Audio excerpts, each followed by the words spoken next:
Hello. Today I want to talk about my plant haul from Lowe's. These are all plants that I've had before. The only one that I haven't had before is this one right here. This is called an alocasia, or another name for it is an African mask or elephant ear plant. And all these plants here, I saved a lot of money on these plants. They were all $9.98, and I got all 4 plants for $20.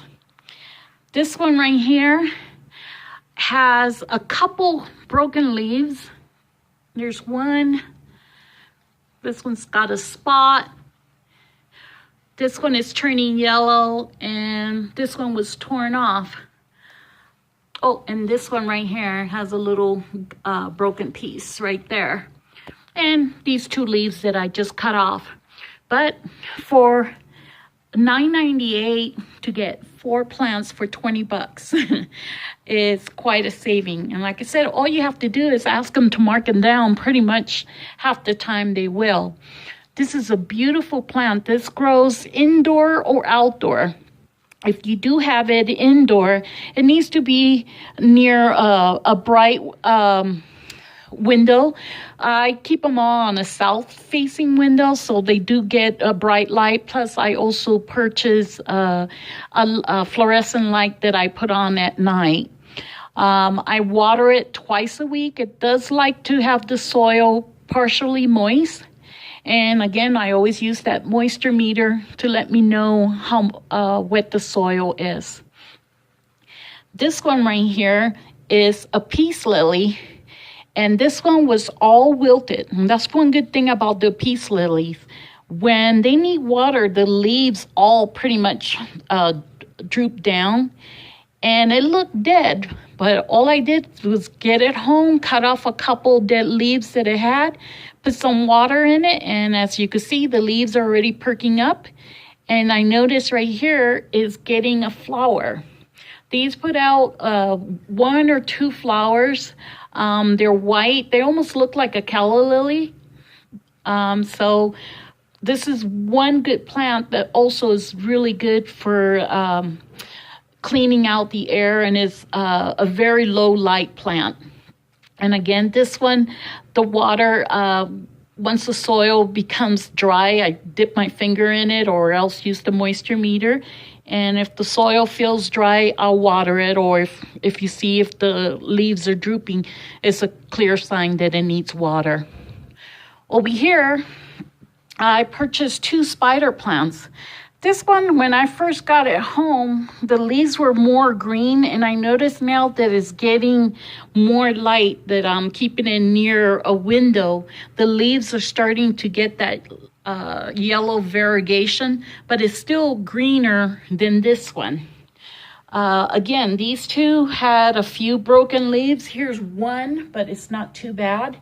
Here's another one. And a couple brown leaves like this one here. But all I did was trim them, gave it some water, and they're doing great. This one I keep in the living room, and this one over here I keep in the dining room.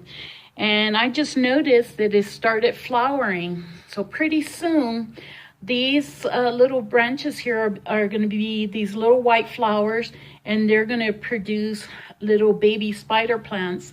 And right now, I think I counted 3. Yes, there is 3. There's one here, another one here, and another one here.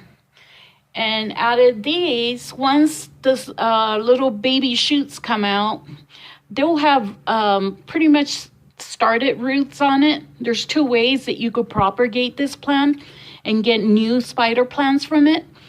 One way, once the shoot becomes longer and it hangs down, what you could do is pretend that this is a shoot, leave it on the tree or the plant, and bury the new shoot into potting soil, and don't cut it off from the plant. Like that, the mother plant will continue to feed the baby. Once the baby gets strong enough, then you could come in and cut the little stem and then you'll have 2 plants. Another way is once the shoots produce their roots, which usually come out through here, they usually have 2 or 3 roots. You will either put them directly into water or into soil, and you will have another plant. These are very hardy plants. I water them maybe once a week. They have really thick white roots, so they don't like to be sitting in wet soil. But like I said, once a week is enough to get these going. They do require light, low light or indirect bright sunlight. Like I said, this one I keep in the dining room, which is a south-facing window. And this one here I have in the living room, which is a north-facing window, but it's to the side so they don't get that direct sunlight.